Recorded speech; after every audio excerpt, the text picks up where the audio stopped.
Welcome to my channel. In this video I will show you the global version, the original, brand new top selling Bicycle Crankset product on Aliexpress with discount price. Interest in fat bikes is rising, and new models are coming to market. We dug deeper to see what all the hype is about and if purchasing a fat bike is worth it. Around 2015, there was a boom in the cycling industry. Suddenly, major brands and garage shops alike were touting mountain bikes with massive tires, effectively twice as wide as a standard mountain bike tire. Fat tire bikes, better known as fat bikes, had arrived, and they took the mountain bike industry by storm. Then, after a couple years, the boom went bust. But recently, fat bikes have started to generate interest again, both among cyclists and bike brands. Is the promise of year-round riding enough to reconsider the fat bike and maybe even buy one of your own? I decided to find out. Fat bikes are designed to ride over terrain that would otherwise be difficult or impossible to traverse on a regular mountain bike. Think snow and sand, where tires sink in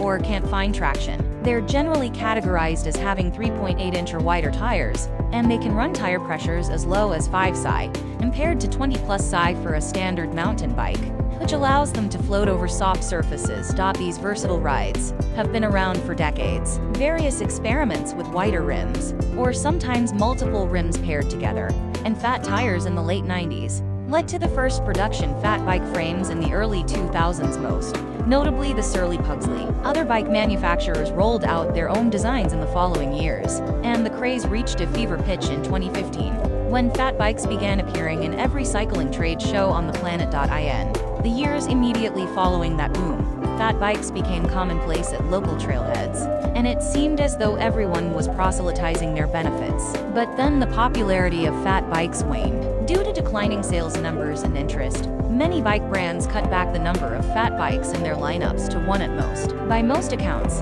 fat biking was little more than a fad. But is there a turning point on the horizon for the fat bike industry? Despite major brands like Specialized, Cannondale, and Scott removing fat bikes from their lines altogether, many other brands are doubling down. Trek just launched a new version of its Farley fat bike.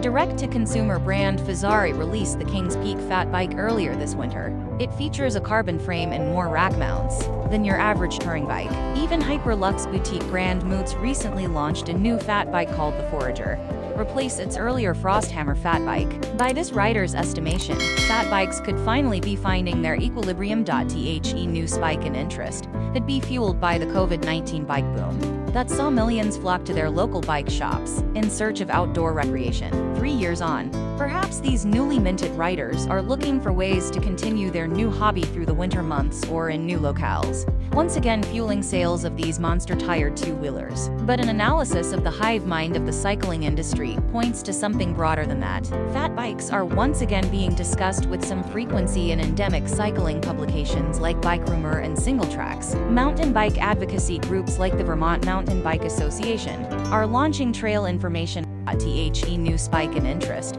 could be fueled by the COVID-19 bike boom that saw millions flock to their local bike shops in search of outdoor recreation. 3 years on, perhaps these newly minted riders are looking for ways to continue their new hobby through the winter months or in new locales, once again fueling sales of these monster-tired two-wheelers. But an analysis of the hive mind of the cycling industry points to something broader than that. Fat bikes are once again being discussed with some frequency in endemic cycling publications like Bike Rumor and Single Tracks. Mountain bike advocacy groups like the Vermont Mountain Bike Association are launching trail information hubs tailored to fat biking, and trailheads are even filling up on winter weekends as fat bikers flock to get the goods.